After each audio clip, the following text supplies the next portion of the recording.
Hello and welcome to Pretentious Book Reviews.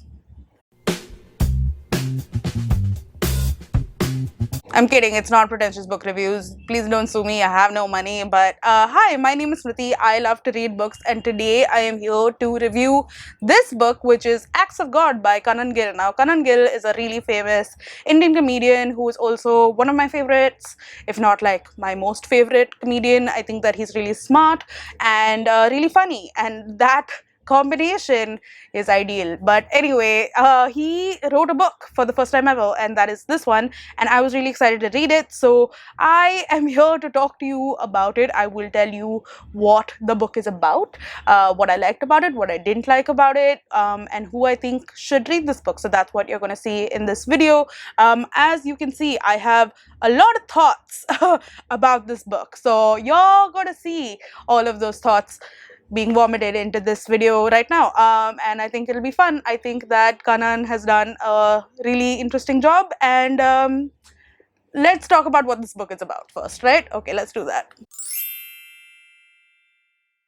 So in this book, we follow Dr. K, or Dr. Krishna, and he is the smartest man on earth. There is actually a test that has been done to find this out. So he is actually the smartest man on earth. I'm not just like saying it. But yeah, Dr. K lives way ahead in the future. So we see a very interesting world wherein like countries don't exist and all of that sort of stuff. But he is working on this side project in this like sort of NASA scientific program place that he works in, and essentially what he's doing is that he's creating these simulations of worlds and trying to do something about it. So we get to know what exactly his end game is as the book progresses, but we also get to follow the people in the simulation. So in the simulation, there is a person named Detective P. Manjunath, and there is his assistant, which is Heng, and them together, as well as this Swiss writer who comes in later, you'll see, try to find out what exactly is going wrong with the world, because there is something going wrong in the world. And Manjunath is like this weird character who's completely clueless in general, but is very clued into things happening around him. So he gets like these odd like sort of feelings, and he is like, something's wrong in Denmark, I must go there. So it's a weird sort of thing, and Kanan describes this book as a cat and mouse chase between the creator and the created, and I think that that is a very apt way of describing what happens. So as this book progresses, we basically find out what exactly Dr. K is trying to do, what are his intentions, does he ultimately do what he wanted to set out to do, and we also follow Manjunath and all the things that he's figuring out about this world that he's in, and yeah, it's very interesting, and that's essentially what this book is about. I don't know what is a spoiler and what is not a spoiler, so I won't go into too much of other details, but essentially that's what it's about. Alright, let's talk about the things that I liked about this book. Number one is the world building and how things came together. Now, as I have said previously, this book is set way in the future. So I really liked how Kanan put like these weird thoughts in his brain as to what that future may look like, how we got to that place, what it's like now. I really liked reading about it. I thought that like that part was really interesting. Certain things like some people of authority or whatever, like just like the way that he described it was not only like interesting but also like funny, and I just really liked the way that he did that, the way that he explained what simulations are, etc. They may be like sort of confusing, but I just thought that it brought this whole new layer to things, and then going on to like the way that he put things together, I felt like that was really cool, because like he would bring things from like before which seemed sort of like irrelevant, and then like as you read the book it sort of became more and more relevant. Yeah, I just thought that that was really smart and interesting, and it was one of my favorite parts and things of this book, the world building and how things sort of panned out with this world. The second thing which I liked about this book was its intelligence as well as its intelligent comedy. I thought that this book was really good in terms of not just talking about things that like really had me going like, oh, I like what he just did there. Or just like intelligent comedy in terms of like calling out the government that we have right now, or even like AI art, like different sort of things that it was talking about. I thought that the way that like it was spoken about was really interesting and really funny. And I just really liked that that was done. So let me read out like an example for you. This one talks about Manjunath and Heng sharing a beanbag, and then he says, with beanbags, unlike with life, the first impression counts. The first impression on the beanbag. So smart. And this bit is really funny. So Manjunath basically is saying something, and he's saying, I was eating safe puri and it tasted awful, which was strange because I ate from the shop all the time and it usually tasted only slightly bad. So I deduced that the problem was with the newspaper it was wrapped in, and sure enough, it was wrapped in the obituary section. I think the safe puri died out of solidarity. Yeah, I don't know. It's funny. It's funny. But apart from intelligent humor, it's also just intelligent, as I've said. So, for example, one throwaway line is confidence rattles the strongest of constitutions, targeting directly the most hallowed human want, the desire not to look stupid. Right? Right? I mean, makes sense to me. Okay, so the third thing that I liked about this book was just how Kanan was doing his own thing in this book. Like, he set out to write a book like no other. That was his like intention, I think, and he did it. He just was like, how can I just not be like any other book? So this book has fill in the blanks, it has match the following, it has like weird stuff in the middle, which is just like, what is happening? It has a narrator that continuously breaks the fourth wall, which is interesting because the narrator is a wall. But we won't get into that right now. But yeah, so we it's really really interesting how he does these certain things. And like, for example, I know I'm giving you a lot of examples, but I feel like that's the only way you'll understand. So this is on page 101. He says, you place your hand on your hip, the other holds the book, and wonder, in all this crisscross, hop, skip, jumping, whether this narrator has ever told a story before. No, as a matter of fact, this would be my first hurrah, and I hope it is a hurrah for you as well. Now the plot is steaming. Do you want tea? No? Back to it then. I don't know, it was just so weird and interesting. It's just weird, and I liked it. Now, the fourth and final reason why I really, really liked this book was its exploration and thoughts on the topic of grief and friendship. Now, while I have spoken about this book, you may have thought that it's a lot of fun world building, and just like weird shit happening, and that is all true.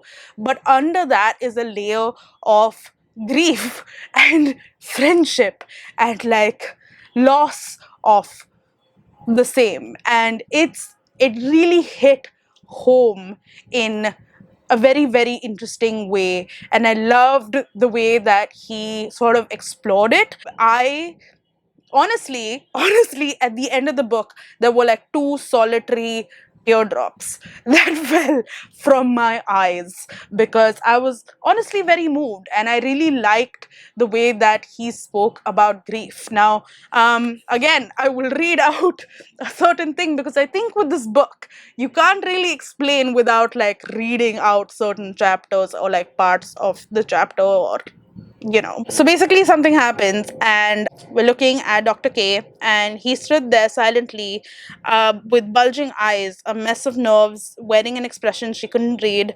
Not sorrow, not disbelief, not shock, not grief, not anything she had seen on anyone living. He looked like he had just died and kept coming back alive to die again.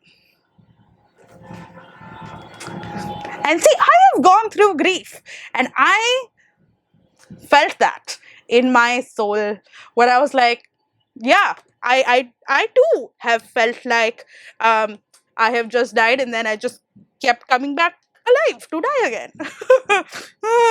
So yeah, I just thought that the way that he discussed it and the sort of pain that these characters feel felt so real to me, and just meant a lot to read. And amongst all this like weirdness that's happening, this like thing that roots you down, and really gives you this sort of like thing to mull on, which is the topic of grief and friendship and what it may mean to you. And it was really good. I really liked those parts. So, yeah, those are the things that I liked about this book, amongst maybe other things. But let us now talk about the things that I didn't quite like about this book. Okay, so the number one thing that I didn't like about this book was the pacing. In the beginning, I was so confused and I didn't know what was happening. It was all over the place in terms of the pace. If you're reading this book, you will have to really like slog through the first few bits to get to the good parts, to just like adjust your mind to what's going on in this world, and also like in between there were some really like good fast paced sort of things, but in between it just was also like would drop off just a little bit. But overall I think the beginning is where I truly struggled, and then like it sort of got better. But like I think the pacing of this book was sort of up and down. But yeah, that's what I would probably say was my number one gripe with this book. My number two gripe was with this character called P. Manjunath, who I have called him annoying, and I get like it was probably like the whole idea of it was for him to be annoying and just like babble on about Babylon. Like just keep on going about like random things and just go on to different weird tangents and like all of that. But like sometimes you just want to be like, shut up, Jesus Christ, and that's exactly what characters in the book did. But like what was the point of that? I don't know. Would the book have been horrible without those rambling thingies in between? Could we have maybe cut those out? I don't know.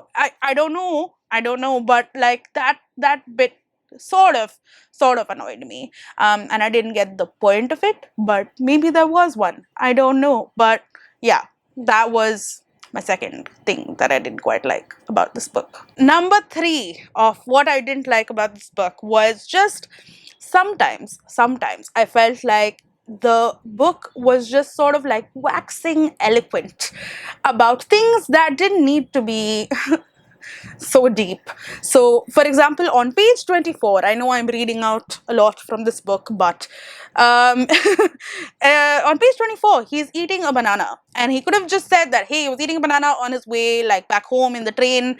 But this is what he says. He says, Dr. K was eating a banana on the train home and it surprised him. If you eat a banana and only eat a banana without watching, walking, talking, thinking, or soldiering, then the banana opens its heart to you. Whatever your eating style or chewing ethos, you find yourself at a point where the banana has turned into mush between your teeth, necessitating tongue acrobatics to flatten the sludge and deliver it down the pipeline.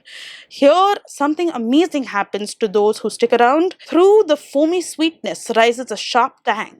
Press flat against your tongue, giving you an unmistakable impression that at some point, when you have that banana in your mouth, the banana is kissing you goodbye. Why? Why did we need that? I don't know. But yeah, that sometimes happened, and it was weird. And I was like, what was the point of that? But well, it's fine. This now brings me to who I think I would recommend this book to and who I would not. Now, normally I start off with who I would recommend it to, but in this case, I would start with who I will not recommend it to. And I will not recommend it to people who are just fans of Kanan Gill and his comedy. I think that if you are a person who doesn't usually read, that this book might be a little like dense for you. It may be a little tough.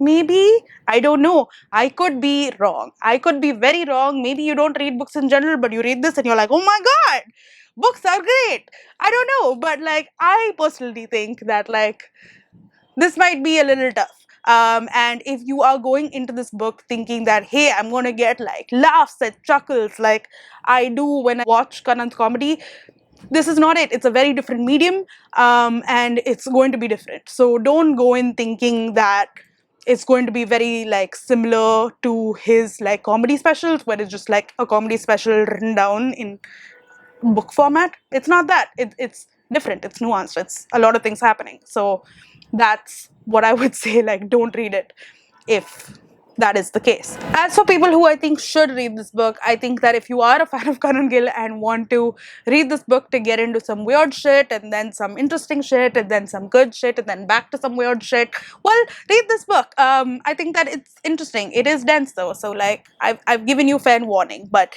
anyway, apart from, maybe you don't know who Kanan Gill is, so then I would just say, hey, do you like to read weird fiction? Do you like to read authors like, say, Kurt Vonnegut or Neil Gaiman or Terry Pratchett, or like these people who basically write really weird worlds to critique the world that we live in currently and to talk about like emotions that we normally cannot, or like thoughts that we normally don't, but like in a weird sort of fashion, then yeah, then this might be for you. But also maybe you like to read books which are like very different than other books. You like to read books that sort of go beyond what a book usually is, and you want to see what's so different about this one, then yeah, I think this one would be interesting to you. So yeah, those are my thoughts in general about Acts of God. I have told you what I liked about this book, what I didn't like about this book, who should read this, who shouldn't, all of that sort of stuff. I hope that you liked this review. I hope that this was